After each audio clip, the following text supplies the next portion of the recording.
사랑하는 형제자매 여러분, 보이지 않는 영적 세계의 신비와 그 안에서 우리가 어떤 존재로 부름받았는지에 대한 깊은 통찰의 시간에 오신 것을 환영합니다.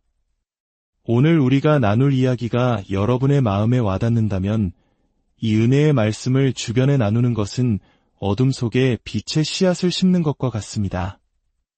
이 말씀을 듣는 모든 분들에게 주님의 평안이 함께하기를 기도합니다. 이제 우리 눈에 보이지 않는 거대한 전쟁의 서막을 열어보겠습니다. 혹시 악의 기원에 대해 깊이 생각해 보신 적이 있으신가요? 성경은 그 시작을 하늘에서부터 이야기합니다. 요한계시록 12장 4절은 하늘에서 벌어진 거대한 전쟁의 한 장면을 우리에게 보여줍니다. 한때 하늘에서 가장 아름답고 지혜로웠던 천사 루시퍼가 교만으로 인해 하나님을 대적하여 반란을 일으켰을 때 하늘의 천사 중 3분의 1이 그를 따라 타락했다고 기록되어 있습니다. 성경은 이 타락한 존재, 사탄을 크고 붉은 용으로 묘사합니다. 용은 그 거대한 힘으로 우리를 압도하고 짓누르려 합니다. 하지만 동시에 그는 교활한 옛 뱀이기도 합니다. 우리가 전혀 눈치채지 못하는 사이 삶의 가장 작은 틈새로 스며들어와 우리를 유혹하고 넘어뜨리려 하죠. 이처럼 사탄은 강력한 힘과 교활한 계략, 이 두 가지 무기를 모두 사용하여 우리를 공격합니다. 요한계시록은 이 용의 꼬리가 하늘의 별 3분의 1을 끌어다가 땅에 던졌다고 말합니다. 많은 성경학자들은 하늘의 별이 바로 천사들을 상징한다고 해석합니다. 즉, 전체 천사들 중 3분의 1이라는 엄청난 수가 루시퍼의 반역에 가담하여 하나님으로부터 등을 돌린 것입니다. 이들이 바로 오늘날 우리가 영적 전쟁에서 맞서 싸워야 하는 어둠의 세력, 악한 영들이 된 것입니다. 이 보이지 않는 전쟁을 제대로 이해하기 위해서는 먼저 영적 세계가 어떻게 구성되어 있는지 알아야 합니다. 골로새서는 그리스도의 교회를 위한 지침서인 에베소서와는 달리 교회를 위한 그리스도가 어떤 분이신지를 가장 명확하게 보여주는 서신입니다. 특히 이단이나 잘못된 가르침에 빠진 이들을 도울 때 골로새서만큼 강력한 말씀도 없습니다. 왜냐하면 그 어떤 인간적인 스승이나 교주도 감히 넘볼 수 없는 예수 그리스도의 유일하고 독보적인 위대함을 선포하기 때문입니다. 골로새서 1장 15절과 16절은 이렇게 말씀합니다. 그는 보이지 아니하는 하나님의 형상이시요 모든 피조물보다 먼저 나신 이시니 만물이 그에게서 창조되되 하늘과 땅에서 보이는 것들과 보이지 않는 것들과 혹은 왕권들이나 주권들이나 통치자들이나 권세들이나 만물이 다 그로 말미암고 그를 위하여 창조되었고 이 말씀을 깊이 묵상해 보십시오. 예수님은 창조된 분이 아니라 창조 이전에 나신 분, 즉 하나님의 독생자이십니다. 그분 자신이 바로 보이지 않는 하나님의 완전한 형상이십니다. 이것이 바로 하나님께서 우리에게 어떤 우상이나 형상도 만들지 말라고 명령하신 이유입니다. 우리에게는 이미 하나님의 완전한 형상이신 예수 그리스도가 계시기 때문입니다. 그리고 이 말씀은 하늘과 땅의 모든 것, 보이는 것뿐만 아니라 보이지 않는 영적 존재들까지도 모두 예수님에 의해 창조되었다고 선포합니다. 여기에서 바울은 보이지 않는 영적 세계의 4가지 질서를 언급합니다.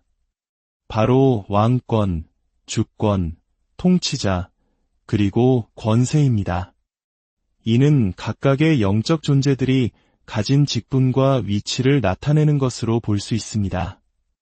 가장 높은 등급인 왕권에서부터 주권, 통치자, 권세에 이르기까지 하늘에는 이처럼 정교한 질서가 존재합니다.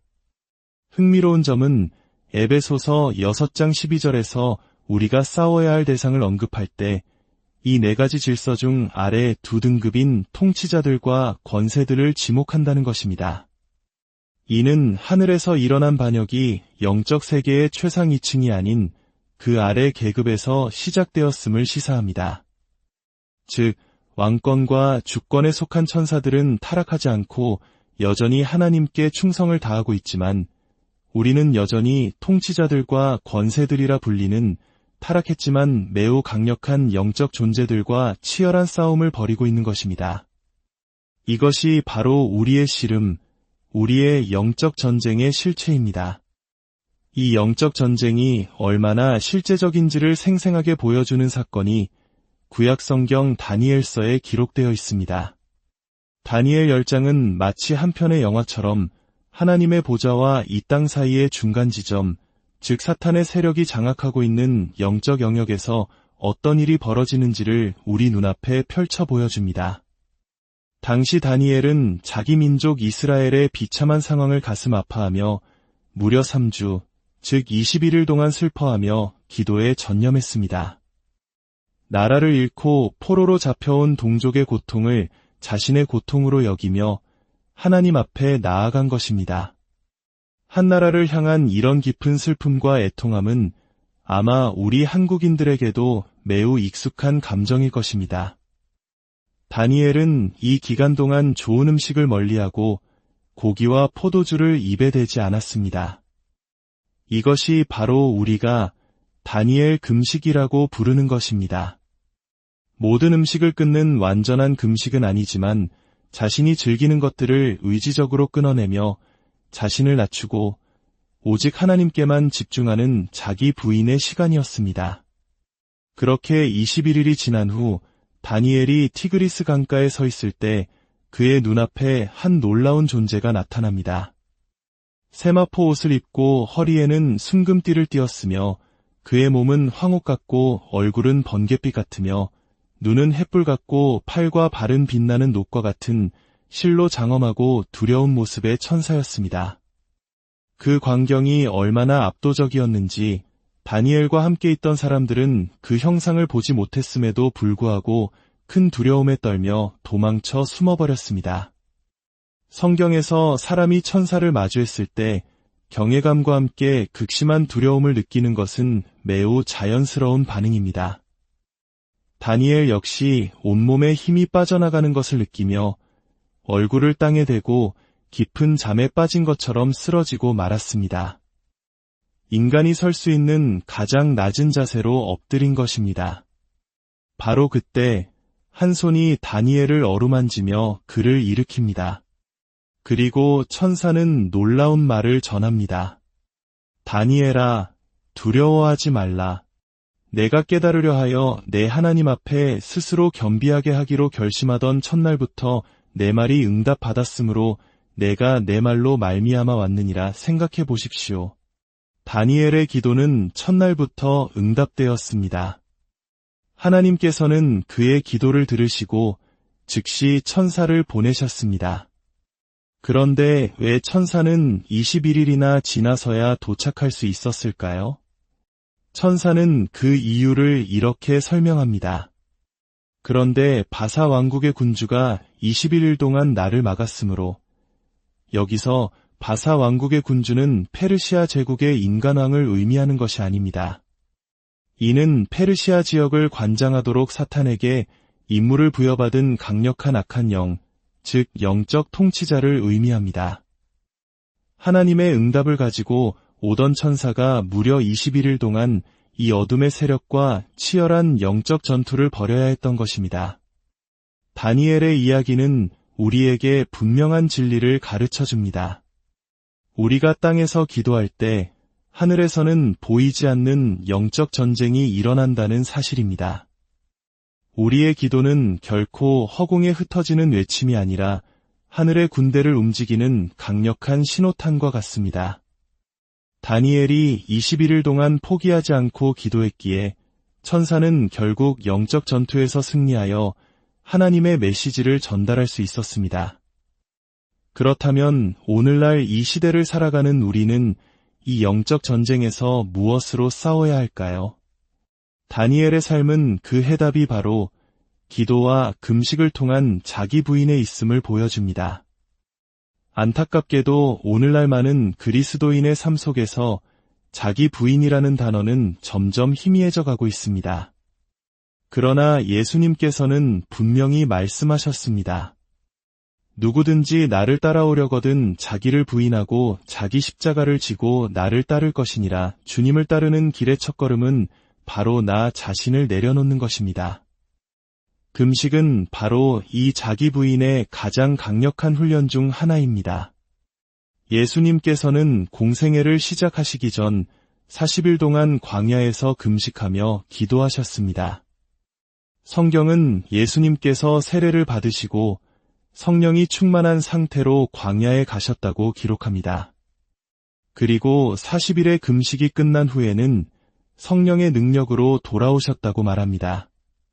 성령 충만과 성령의 능력으로 행하는 것 사이에는 깊은 차이가 있을 수 있습니다. 금식과 기도는 우리의 육적인 욕망을 잠재우고 우리 안에 계신 성령님의 능력이 온전히 드러나도록 하는 통로가 됩니다. 역사는 왕이나 장군들에 의해서만 만들어지는 것이 아닙니다. 이름 없는 신실한 자들의 골방 기도가 한 나라의 운명을 바꾸기도 합니다. 종교적 박해를 피해 새로운 땅으로 떠나야 했던 한 무리의 사람들이 있었습니다. 그들은 모든 남자와 여자, 아이들이 함께 모여 에스라 8장 21절 말씀에 근거하여 금식을 선포했습니다. 우리 하나님 앞에서 스스로 겸비하여 우리와 우리 어린 아이와 모든 소유를 위하여 평탄한 길을 그에게 간구하였노라. 그들은 기도로 자신들의 여정을 하나님께 온전히 맡겼고 마침내 새로운 대륙의 신앙 공동체의 씨앗을 심을 수 있었습니다. 한 공동체의 역사가 바로 기도와 금식 위에서 시작된 것입니다. 우리 민족의 역사 속에도 그러한 순간들이 있었습니다. 일제강점기의 칠흑 같은 어둠 속에서 그리고 전쟁의 폐허 위에서 우리 할머니와 어머니들의 눈물의 기도는 이 나라를 다시 일으켜 세움 보이지 않는 주춧돌이었습니다. 국가의 운명이 위기에 처했을 때 나라를 위해 금식하며 기도하는 이들이 있었기에 우리는 오늘을 살아갈 수 있는 것입니다. 인간의 철학과 지혜는 시대에 따라 변하고 사라집니다. 그러나 하나님의 말씀은 영원하며 기도와 금식을 통해 하나님을 의지하는 자들에게 부어주시는 그분의 능력은 지금도 변함이 없습니다. 사랑하는 여러분, 오늘 우리는 눈에 보이지 않는 영적 세계의 실상과 그 안에서 벌어지는 치열한 전쟁에 대해 나누었습니다. 이 세상은 사탄의 권세 아래 신음하고 있지만 우리는 패배하도록 부름받은 자들이 아닙니다. 우리에게는 만물을 창조하시고 모든 통치자와 권세 위에 뛰어나신 예수 그리스도의 이름이 있습니다. 그리고 그 이름의 권세를 사용하여 하늘의 문을 여는 강력한 무기, 기도와 금식이 있습니다. 여러분의 삶이, 여러분의 가정이, 그리고 우리가 사랑하는 이 나라가 하나님의 뜻 안에서 바로 서기를 원하십니까? 그렇다면 오늘 다니엘처럼 무릎 꿇고 우리의 마음을 겸비하여 하나님께 나아갑시다. 우리의 간절한 기도가 시작되는 그 순간 하늘에서는 이미 위대한 역사가 시작되고 있음을 믿으시기 바랍니다. 주님께서 여러분 한 분 한 분을 축복하시고 지키시기를 원합니다. 기도를 통해 힘을 얻고 금식을 통해 영적인 눈이 밝아지기를 소망합니다. 그리하여 이 어두운 세상 속에서 빛의 용사로 기도의 파수꾼으로 굳건히 서시기를 우리 주 예수 그리스도의 이름으로 축복합니다.